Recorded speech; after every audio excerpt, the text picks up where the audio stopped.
અને પછી ભગવાન ભાગવતમાં બહુ સુંદર એક પ્રમાણ ભગવાન શંકરની પ્રાર્થના કરી છે.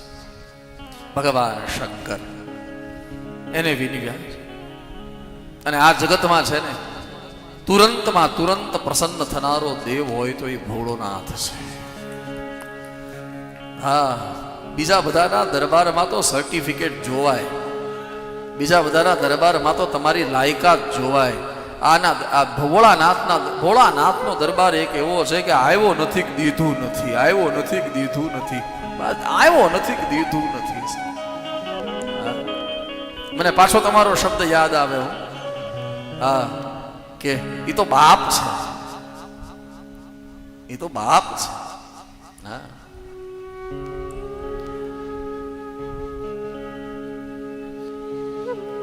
ભોળાનાથ ભોળાનાથ છે મારા બાપ. ભલે ભલે સ્મશાનમાં રહે, ભલે સ્મશાનમાં રહે, ભલે આપણને લાગે પહેરવેશ બરોબર નથી, વિચિત્ર વેશ છે, પણ સાહેબ એના જેવો કોઈ દેવ નથી, દેવ નથી. અને દેવ કહેવાય નહીં, એ તો મહાદેવ છે. હા, અમૃત પીવે એને દેવ કહેવાય. જે પી એટલે કે અમૃત પીને આનંદ કર્યા કરે એને દેવ કહેવાય. બાકી જગત પર સંકટ આવે ને જેથી ઝેર પી જાય ને એને મહાદેવ કહેવાય. મારા વાલા, મહાદેવ ઈ થાય. એમને એમ થોડું નામ લેવાથી મહાદેવ થઈ જવાતું હશે? હે, એમને એમ થોડું મહાદેવ થઈ જવાતું હશે?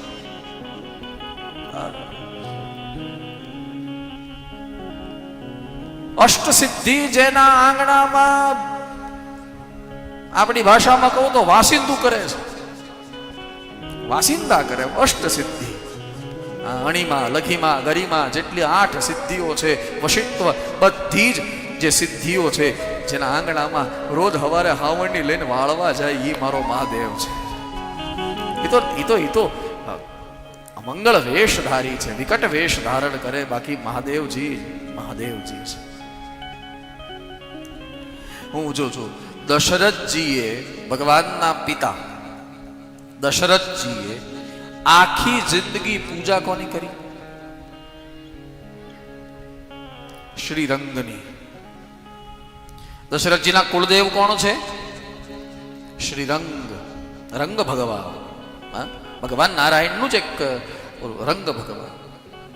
ટ્રિચિનાપલ્લી જે ગયું હશે એને ખબર હશે, રંગ ભગવાનનું બહુ મોટું મંદિર છે ટ્રિચિનાપલ્લી. એક મંદિર મેં વૃંદાવનમાં પણ દર્શન કર્યા, ભગવાન રંગનું મંદિર છે. આખી જિંદગી ભગવાન રંગની પૂજા કરી દશરથજીએ. પણ જ્યારે રામજીને વનવાસ થયો એટલે કે કૌશલ્યા કૈકેયીજીએ 2 વરદાન માંગ્યા અને 2 વરદાન આપવા પડ્યા. કારણ કે પ્રાણ જાય પર વચન ન જાય, એટલે વચન આપવા પડ્યા. અને પછી દશરથજીએ વિચાર કર્યો કે ભગવાન મેં વચન આપ્યા છે એટલે મારથી પાછું નહીં ફરાય. પણ ભગવાન રામ એને એવી બુદ્ધિ સૂજે કે ઈ મને આવીને એમ કહી દે કે બાપુજી તમારા વચન તમે પાળો, હું વનમાં નથી જવાનો. આવું જો મને રામજી કહી દે તો મારું કામ થઈ જાય. હવે 1 રાતનો સમય છે. સવારે રામને ખબર પડશે એ પહેલા એટલે તમે જુઓ, આખી જિંદગી ભગવાન રામનું યજન, ભગવાન રંગનું યજન કર્યું, ભગવાન રંગની પૂજા કરી. પણ 1 રાતનો સમય હતો ત્યારે દશરથજીએ રંગ ભગવાનને યાદ નથી કર્યા, મહાદેવજીને યાદ કર્યા છે કે જલ્દી મારી પર પ્રસન્ન થાવ અને હવે આ મારી પર જે આ મુશ્કેલી આવી છે. આશુતોષ તુમ, અહીંયા સંબોધન છે ભગવાન શંકર માટે. દશરથજીએ એક સંબોધન કર્યું છે, તુમ અવઢર દાની. અવઢર, અવઢર એટલે આપવામાં, તમને આપણી ભાષામાં કહું તો દેવામાં ભાન જ રહેતું નથી. જે આવે એને. તમે જો આ બધા રાક્ષસો છે, ભગત કોના છે? જેટલા રાક્ષસો છે બધા ભગત. રાવણ ભગત કોનો? હે, બાણાસુર ભગત કોનો? ભસ્માસુર ભગત કોનો? કારણ શું ખબર છે? ભોળોનાથ છે. દઈ દે, જે માંગશું ઈ વિચારશે નહીં, બીજે બધે તો વિચારે. અહીંયા ભાઈ તારી પાસે ફોર્મ છે, આ લાય તો એમાં સહી સિક્કા છે, તારી લાયકાત શું છે, લાયકાત અહીંયા પૂછવાની જ નહીં, જે આવે એ ગયા ગયા, લાયકાત જ પૂછવાની નહીં છે. એટલા માટે દશરથજીએ ભગવાન શંકરની પ્રાર્થના કરી. આસુતોષ તુમ અવઠર દાની આરતી હરહુ દીન જનુ જાની. આસુતોષ તુમ